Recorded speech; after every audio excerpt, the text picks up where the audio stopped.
Hello student, आज मैं explain करने वाला हूँ रिकॉम्बिनेंट डीएनए टेक्नोलॉजी का पार्ट 2, जिसमें हम पढ़ेंगे tools of recombinant DNA technology की कौन कौन से टूल्स रिकॉम्बिनेंट डीएनए टेक्नोलॉजी में यूज किए जाते हैं। जिसमें सबसे पहले आता है एंजाइम। तो एंजाइम जो होते हैं, कौन कौन सा एंजाइम इसमें यूज किए जाते हैं रिकॉम्बिनेंट डीएनए टेक्नोलॉजी में। तो सबसे एंजाइम में पहला टूल्स, दूसरा है क्लोनिंग वेक्टर, जिसको वेक्टर होते हैं एक डीएनए सेगमेंट होते हैं जिसमें हम डिजायर डीएनए को क्या है लाइगेज करते हैं। और तीसरा टूल्स होता है इसका होस्ट सेल जो जिसके अंदर हम रिकॉम्बिनेंट डीएनए को एंटर कराएंगे। तो सबसे अब देखते हैं हम कि यहाँ पर रिकॉम्बिनेंट डीएनए टेक्नोलॉजी के जो टूल्स जो हैं उनमें सबसे पहला है एंजाइम। तो एंजाइम दो टाइप से इसको डिवाइड कर दिया गया है। पहला है रेस्ट्रिक्शन एंडोन्यूक्लियस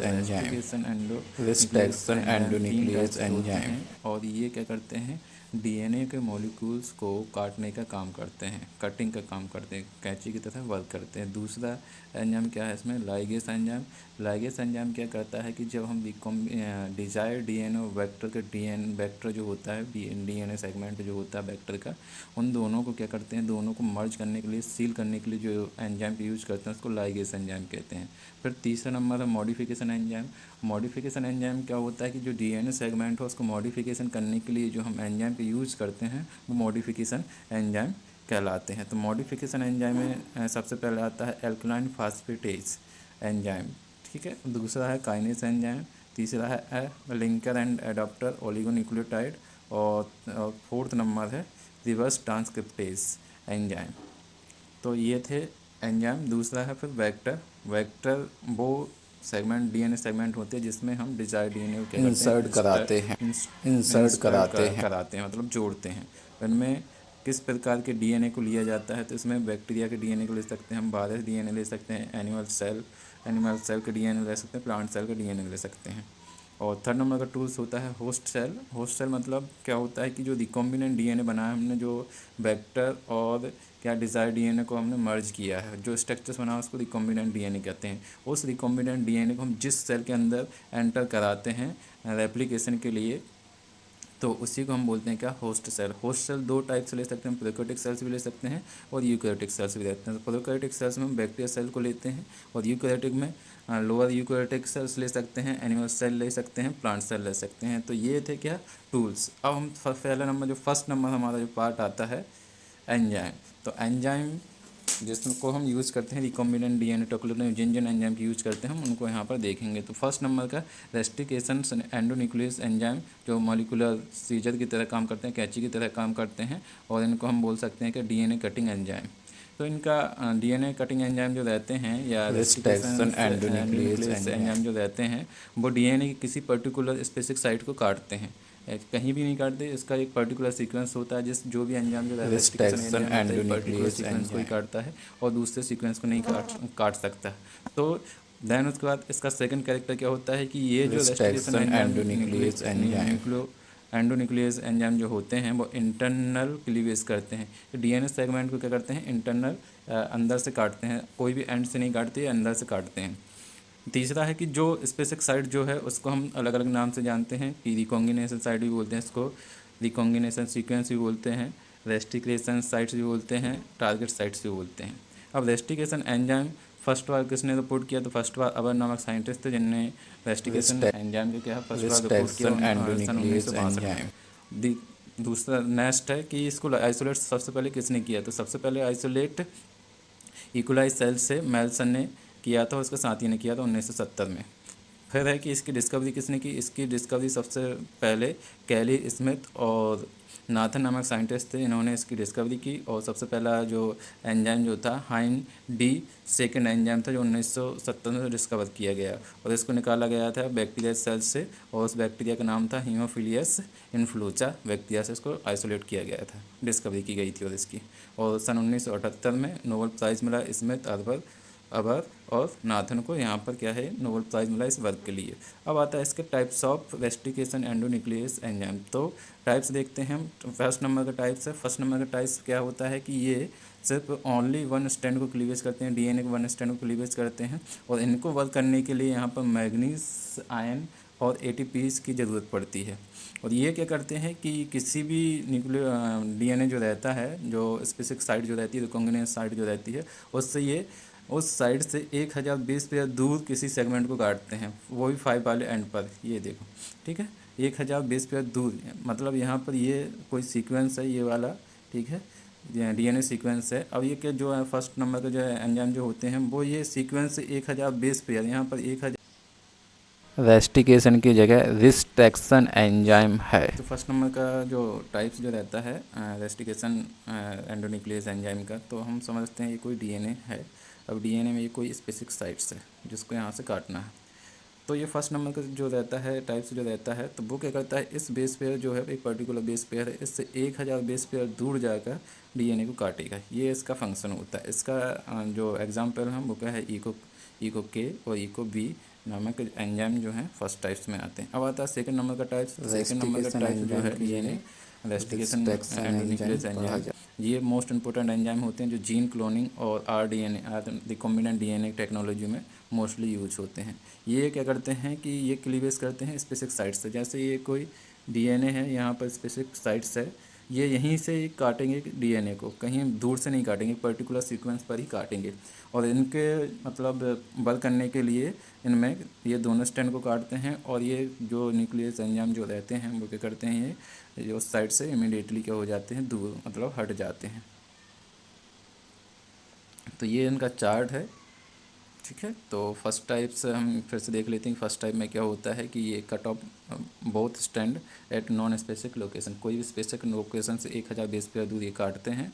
दूसरा है क्या, ये जो रहते हैं होमो हेट्रोट्राइमर होते हैं, और इनको को फैक्टर जिसमें की उपस्थिति में वर्क करते हैं, तो एटीपी और मैग्नीज आयन की ज़रूरत पड़ती है।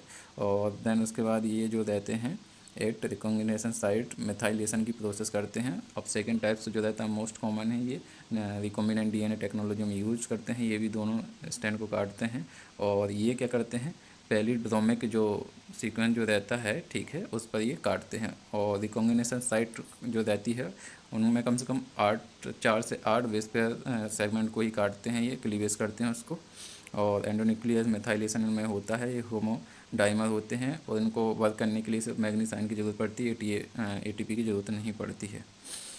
दूसरा थर्ड नंबर के टाइप्स जो है ये रेयर होते हैं, और ये जो रेस्टिकेशन एंजाइम जो हैं वो क्या है कि ये फर्स्ट और सेकंड के इंटरमीडिएटेड एंजाइम होते हैं।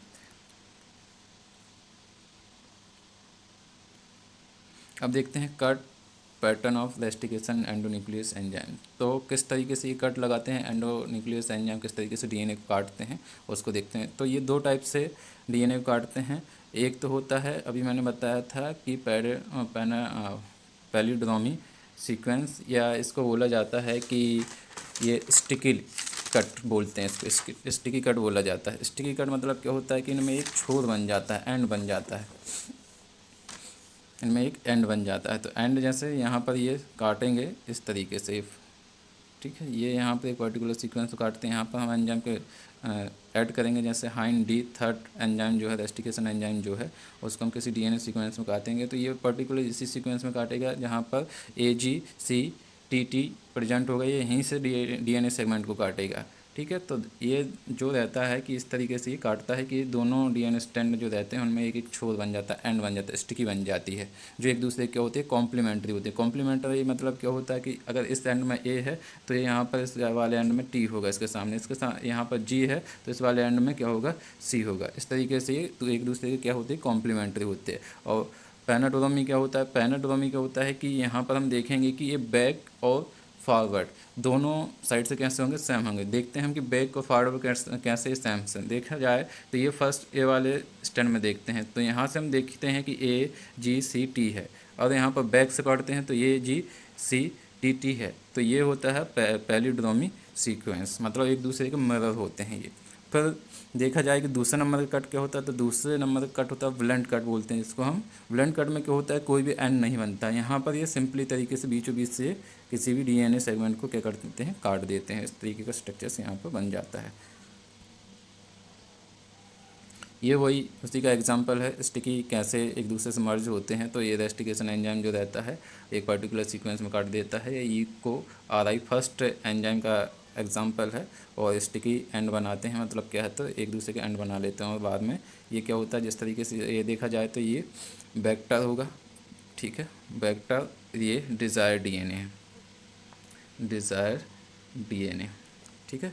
डिज़ायर डीएनए इन दोनों को हमने इको RI फर्स्ट एंजाइम से ट्रीट किया, तो इन्होंने क्या एक पर्टिकुलर सीक्वेंस डीएनए को क्या कर दिया, फ्रैगमेंट काट दिया। अब क्या होता है, इन दोनों को क्या एक दूसरे से मर्ज करते हैं तो क्या है, ये कॉम्प्लीमेंट्री होते हैं एक दूसरे को। इस तरीके से एक दूसरे से लाइगेस एंजाइम से हम इसको जोड़ देते हैं तो रिकॉम्बिनेशन डीएनए का फॉर्मेशन हो जाता है।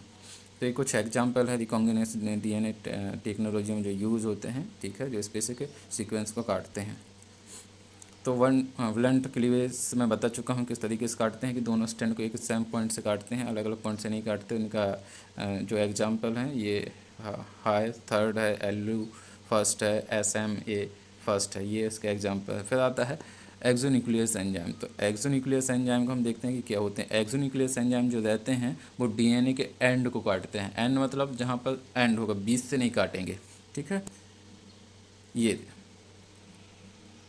जो एक्सोन्यूक्लियस एंजाइम जो हैं वो इस तरीके से काटते हैं। ये दोनों एक्सोन्यूक्लियस एंजाइम है, ये क्या करते हैं कि कोई डीएनए का सेगमेंट है, ठीक है, उनको एंड को काटेंगे। यहाँ पर ये एंडोन्यूक्लियस थर्ड एंजाइम जो है इसने क्या किया है कि यहाँ पर इसने जो ऊपर वाला सेगमेंट था उसके ये वाला पार्ट को क्या कर दिया गया है, कट कर दिया गया। ये वाले पार्ट को यहाँ से क्या कर दिया गया है, कट कर दिया गया, ये कट गया। और इस साइड के इसने इस सेगमेंट को यहाँ से कट कर दिया। तो एक्सोन्यूक्लियस क्या करते हैं, एक पर्टिकुलर एंड को काटते हैं, ना कि बीच को। तो एंडोन्यूक्लियस क्या होते हैं, एंडोन्यूक्लियस बीच से काटते हैं। ये देखो, ये कोई सेगमेंट था डीएनए का, इसको कहाँ से, बीचों बीच से काटा, ना कि कोई ये पूरा एंड काटा है जिस तरीके से इसने काटा। तो ये होते हैं एक्सोन्यूक्लियस एंजाइम होते हैं।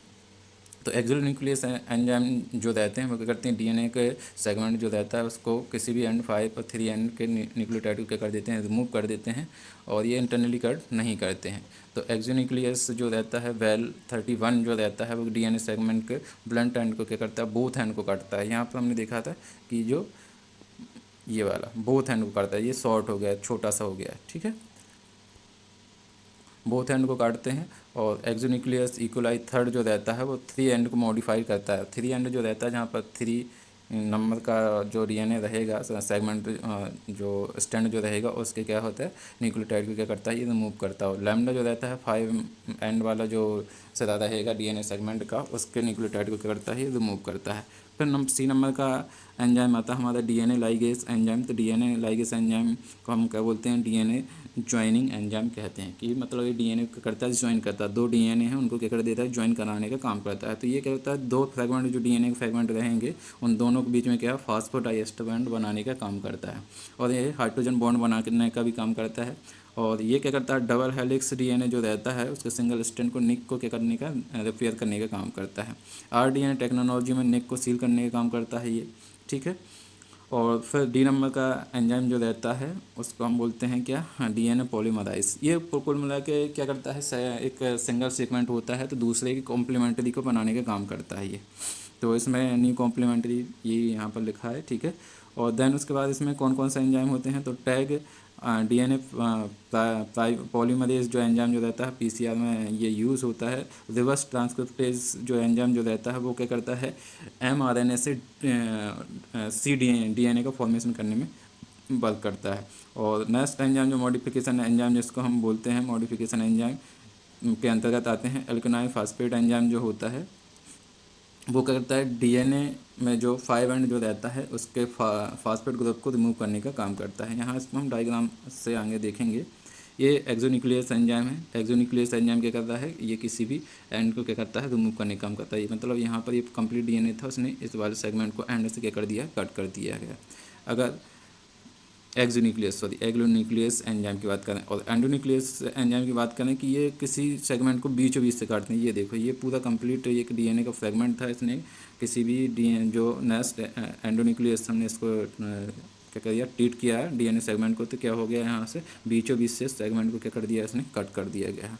और रेस्टिकेशन एंजाइम क्या होता है, रेस्टिकुलेशन एंडोन्यूक्लियस एंजाइम क्या रहता है, ये कैंची की तरह काम करता है, ये दोनों स्ट्रैंड को इस तरीके से काट देता है। तो ये एंजाइम के टाइप्स थे। ये यहाँ पर लाइगेस एंजाइम को समझाने की कोशिश की है कि लाइगेस एंजाइम क्या करते हैं कि ये कोई डीएनए है, मतलब क्या है, वेक्टर का डीएनए है, तो वेक्टर डीएनए है, और यहाँ रेस्टिकेशन एंजाइम से हमने इसको रीड किया था दोनों को, तो ये इस तरीके स्टेकी एंड का फॉर्मेशन हो गया। ये एक दूसरे के कॉम्प्लीमेंट्री होते हैं। तो और दूसरा क्या फ्रेगमेंट क्या है, डिज़ायर डीएनए है ये, ठीक है।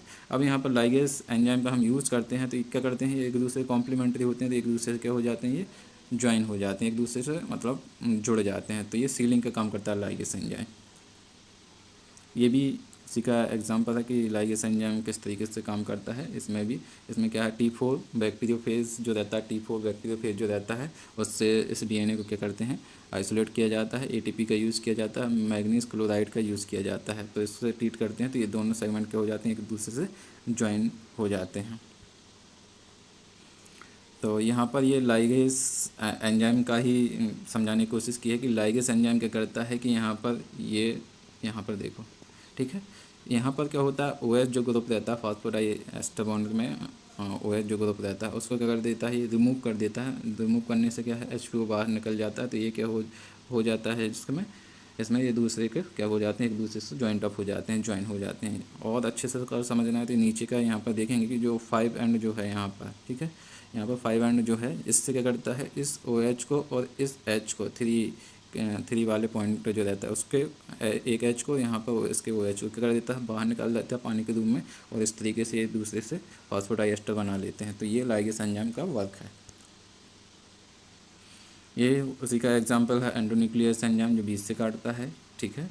और जो इस साइड क्या है, एक्सोन्यूक्लियस एंजाइम जो क्या करता है, किसी भी टर्म एंड को काटता है, लास्ट के एंड को काटता है। डीएनए पॉलीमराइज एंजाइम को देखा जाए कि एक सिंगल कॉम्प्लीमेंट्री टेम्पलेट डीएनए है। तो क्या है कि यहाँ पर जो डीएनए है सिंगल स्ट्रैंड का है, तो ये इसका कॉम्प्लीमेंट्री बनाने का काम कर रहा है, डबल स्ट्रैंड में कन्वर्ट करने का काम कर रहा है। इस तरीके से अगर आरएनए का टेम्पलेट है, कोई आरएनए का टेम्पलेट में हम ट्रांसक्रिप्टेज जो मैंने बोला था, रिवर्स ट्रांसक्रिप्टेज एंजाइम जो है, ठीक है, वो क्या करेगा, डीएनए आरएनए से क्या करेगा, डीएनए का फॉर्मेशन करेगा, cDNA का कॉम्प्लीमेंट्री डीएनए के बनाने का काम करता है। तो ये पॉलीमराइज एंजाइम का फंक्शन वर्क करते हैं। अब मैंने एल्कलाइन फॉस्फेटेज एंजाइम के बारे में ये भी बताया था कि एल्कलाइन फॉस्फेट क्या करता है कि यहाँ पर ये 5 एंड जो रहता है, ये 5 एंड है जिस पर फास्फेटेज से जुड़े हुए हैं, फास्फेटेज ग्रुप जुड़े हुए हैं। तो एल्कलाइन फास्फेट से जब हम किसी भी डीएनए सेगमेंट को क्या करते हैं, ट्रीट कराते हैं, तो उससे क्या होता है, फास्फेट ग्रुप यहाँ पर रिमूव हो गया, OH ग्रुप ही यहाँ पर बचता है।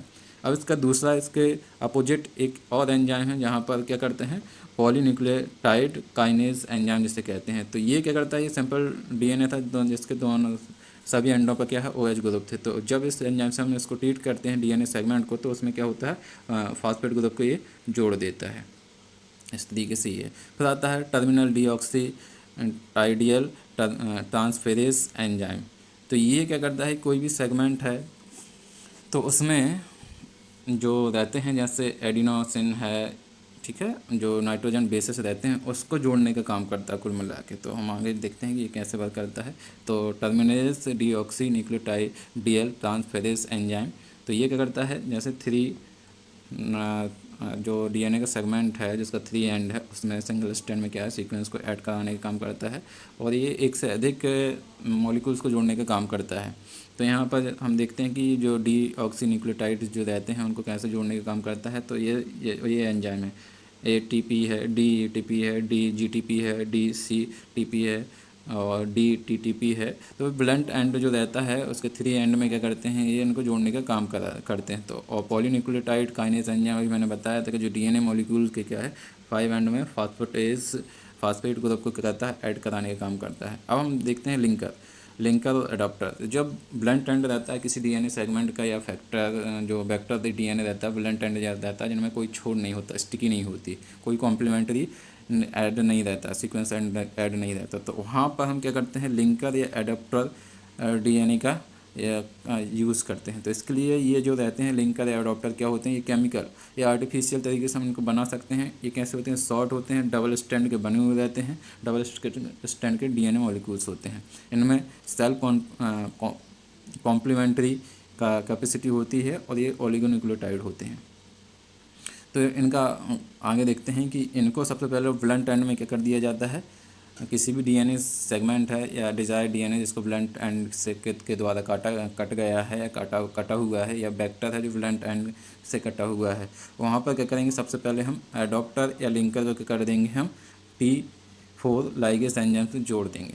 जोड़ने के बाद क्या होगा, जोड़ते हैं, फिर उसको हम क्या करेंगे, रेस्टिकेशन एंजाइम से क्या कर देंगे, क्लीवेज कराएंगे, और इससे क्या बन जाएगा, इसमें स्टिकी एंड बन जाएगा। और फिर ये किसको मतलब अडॉप्टर तो आप समझते होंगे कि अडॉप्टर क्या होता है, दो चीज़ को जोड़ने के लिए, कनेक्ट कराने के लिए यूज़ किया जाता है। सिंपल लैंग्वेज अगर देखा जाए तो लिंकर भी वही कि लिंकर मतलब लिंक कराना एक दूसरे से।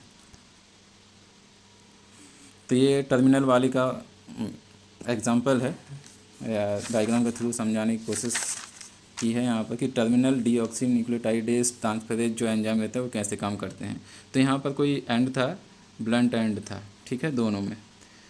तो यहाँ पर क्या करते हैं कि डीऑक्सी न्यूक्लियोटाइडियल ट्रांसफेरेज एंजाइम जो रहता है, जैसे हमको यहाँ पर ए जोड़ना था तो हम क्या करेंगे, डी एटीपी एंजाइम जो रहेगा उससे हम इसको ट्रीट कर देंगे। तो इसके दोनों सिरे, 3 एंड वाले जो सिरे रहेंगे उस पर क्या जुड़ जाएंगे, नाइट्रोजन जो रहता है एडिनोसिन, यहाँ पर दोनों एंडों पर क्या हो जाता है, जुड़ जाता है। इसी प्रकार से इसका कॉम्प्लीमेंट्री हमको बनाना है अगर, तो हम दूसरे डीएनए क्या करेंगे, डी टीटीपी एंजाइम से क्या कर देंगे, ट्रीट कर देंगे। तो इसके 3 एंड वाले एंड पर क्या होगा, यहाँ पर टी जुड़ जाएंगे, ठीक है। फिर इन दोनों क्या हो, एक दूसरे कॉम्प्लीमेंट्री हो गए, क्योंकि ए हमेशा टी के साथ जॉइंट होता है, तो इन दोनों को करा देंगे, इस तरीके से मिक्सअप करा देंगे। तो ये ट्रांसफेरेज एंजाइम जो टर्मिनल डीऑक्सी न्यूक्लियोटाइडियल ट्रांसफेरेज एंजाइम जो रहता है उसका ये फंक्शन रहता है रिकॉम्बिनेंट डीएनए में। ब्लंट एंड में कुल मिला के ये क्या करता है, जॉइंट कराने का काम करता है नाइट्रोजन बेसिस को। तो ये एडाप्टर का डायग्राम के थ्रू समझाने की कोशिश की, लिंकर और एडाप्टर। तो ये जो है लिंकर है, डबल स्टैंड का है ये, ठीक है। ये यहाँ पर एडाप्टर है, ये पहले से क्या होता है, इसमें स्टिकी बनी होती है। पर क्या होता है, जैसे ब्लंट एंड फॉरेन डीएनए में क्या है, ब्लंट एंड था, कोई स्टिकी नहीं थी। तो पहले क्या किया जाता है, इनको यहाँ पर T4 क्या है, लाइगेज एंजाइम रहता है, उससे हम ट्रीट कराते हैं। तो जो एडॉप्टर जो रहता है या लिंकर जो रहता है वो यहाँ पर क्या हो गया, जुड़ गया है, इस तरीके से जुड़ गया है।